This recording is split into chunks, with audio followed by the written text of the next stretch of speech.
Bonjour à tous et bienvenue dans cette nouvelle émission de Carrefour du Monde. Les dirigeants de la ville de New York ont voté à l'unanimité pour retirer une statue de Thomas Jefferson de l'hôtel de ville.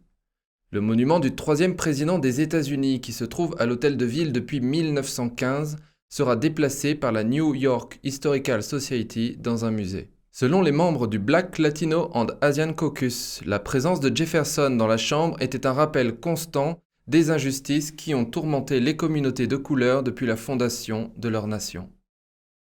Pour ces soi-disant combattants de la justice sociale, aux États-Unis comme en France d'ailleurs, les statues de ces personnes historiques sont des images troublantes. Le maire démocrate de New York, Bill de Blasio, a refusé de défendre la statue quelques jours avant le vote, affirmant qu'il pensait que la statue serait enlevée par les autorités. La représentante républicaine Nicole Maliotakis a critiqué les dirigeants de New York pour avoir non seulement tenté de retirer le portrait de Jefferson de l'hôtel de ville, mais également d'avoir tenté de retirer ses valeurs du gouvernement de la ville. Trump avait averti en 2017 que lorsque la foule cible les pères fondateurs américains tels que Thomas Jefferson et George Washington, la gauche s'en servirait alors pour effacer l'histoire. Comme d'habitude, il avait été largement ridiculisé par les médias grand public à l'époque, mais l'action du conseil municipal de New York prouve que ces inquiétudes étaient fondées. Christopher Roufou travaille au Manhattan Institute. Des documents internes de Walmart qui lui ont été fournis par un dénonciateur interne révèlent que l'un de ses programmes de formation basé sur la très marxiste théorie critique de la race condamne les États-Unis comme un système de suprématie blanche. Depuis début 2018, Walmart a conclu un accord de formation avec le Racial Equity Institute de Greensboro, en Caroline du Nord. Le cours est obligatoire pour les cadres et recommandé aux employés et a déjà formé plus de 1000 employés de Walmart à ce jour. Le cours est basé sur les principes fondamentaux de la soi-disant oppression raciale intériorisée, de l'infériorité raciale intériorisée et du développement antiraciste blanc. Le cours prétend que l'histoire des États-Unis a commencé avec la construction coloniale de la race blanche en 1680. Il s'agirait d'un système de suprématie blanche créé par les Européens pour distribuer et maintenir l'accès au pouvoir et aux privilèges des Blancs. On prétend également que les Blancs sont coupables de privilèges blancs et de supériorité raciale intériorisée, et qu'ils croient faussement que le confort, la richesse, les privilèges et le succès se gagnent grâce au mérite et au travail acharné, et que tout au long de cette histoire raciste, le système leur a procuré des avantages. Les travailleurs minoritaires de Walmart souffriraient d'une oppression raciste construite et d'une infériorité raciale intériorisée en raison du monde raciste qui les entoure.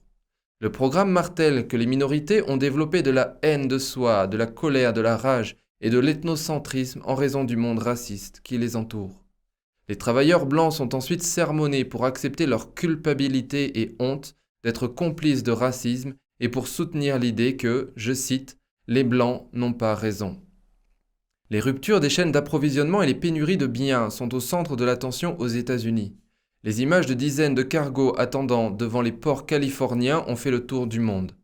En effet, les retards se manifestent notamment par des embouteillages dans les ports de Los Angeles et de Long Beach. Ces deux ports voisins constituent en même temps la principale porte d'entrée vers l'Ouest américain pour les marchandises en provenance d'Asie et surtout de Chine. Alors bien sûr, la question de l'origine du problème a été posée. La reprise économique post-Covid, la hausse du commerce en ligne, la pénurie de main-d'œuvre ont été avancées comme de possibles causes à l'origine du problème. Comme solution pour améliorer la situation, l'administration Biden n'a pas trouvé mieux que de demander aux ports de travailler 24 heures sur 24, 7 jours sur 7. Pourtant, selon un article de The Conservatism Treehouse, le point majeur dans l'origine du problème n'a pas été abordé et aurait même été soigneusement mis sous le tapis. D'après cet article, le 16 octobre 2020, l'EPA, l'Agence de protection de l'environnement américaine, a conclu un accord de règlement avec le California Air Resources Board pour interdire les camions qui n'étaient pas conformes aux nouvelles normes d'émissions californiennes. Tous les semi-remords doivent donc être désormais conformes à ces nouvelles normes d'émissions. Selon ces normes, environ la moitié des camions de la flotte utilisés pour déplacer les conteneurs vers ou hors du port se sont retrouvés inutilisables dans l'État. L'exploitation du port 24 heures sur 24 et 7 jours sur 7 ne résoudra aucun problème. Cela permettra juste d'empiler plus de conteneurs devant un nombre trop limité de camions pour les ramasser. Dans un effort pour compenser le problème, les entreprises de transport ont commencé à utiliser des camions conformes avec de faibles émissions de particules fines pour transporter les produits jusqu'à la frontière de l'État de Californie, où ils pourraient alors être transférés vers des camions non conformes qui ne peuvent pas entrer en Californie. Cependant, l'ampleur du problème crée un goulot d'étranglement immédiat qui s'accumule avec le temps. Le problème a commencé à devenir visible il y a plusieurs années lorsque le California Air Resources Board a annoncé la nouvelle réglementation environnementale. Plusieurs grandes sociétés multinationales ont immédiatement reconnu le problème auquel elles seraient confrontées si plus de 50% de la flotte de camions était empêchée d'entrer dans les ports californiens. Il s'agissait d'un changement très coûteux dans la chaîne d'approvisionnement et les efforts logistiques pour ces grandes entreprises qui comprennent, entre autres, Amazon, Walmart, UPS, FedEx, Samsung, The Home Depot et Target. Pour des raisons politiquement correctes et ne pas cibler les nouvelles politiques écologistes, intouchables, ces sociétés n'ont pas partagé publiquement leurs prévisions. Cependant, les coûts pour adapter toute la chaîne d'approvisionnement pour des milliards de tonnes de marchandises sont énormes. Les prix ont grimpé principalement en raison de l'augmentation des coûts de transport pris en compte dans la nouvelle logistique.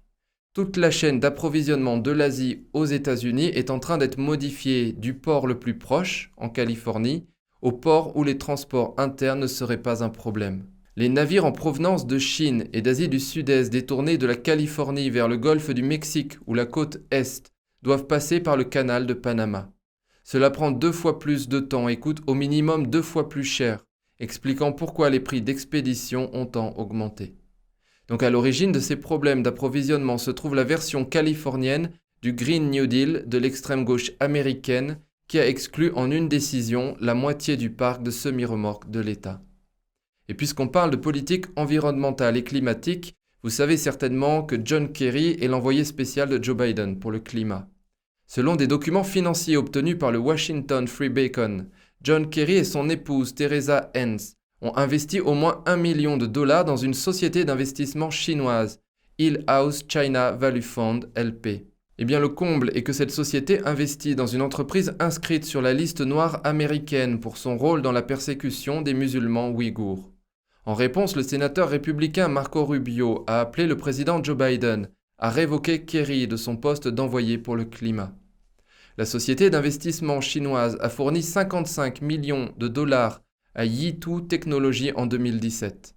Cette société a été placée sur la liste noire du commerce du département américain du commerce par l'administration Trump en 2019 pour son rôle dans la coopération avec la campagne de répression du régime chinois, la détention arbitraire de masse et la haute technologie de surveillance contre les membres ouïghours, les Kazakhs et d'autres minorités musulmanes en Chine.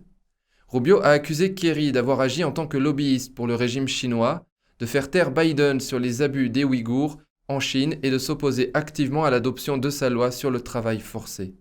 Cette loi interdirait l'entrée aux États-Unis de produits fabriqués avec du travail forcé en Chine. Kerry est également considéré comme la figure centrale de l'accord nucléaire iranien sous l'administration Obama.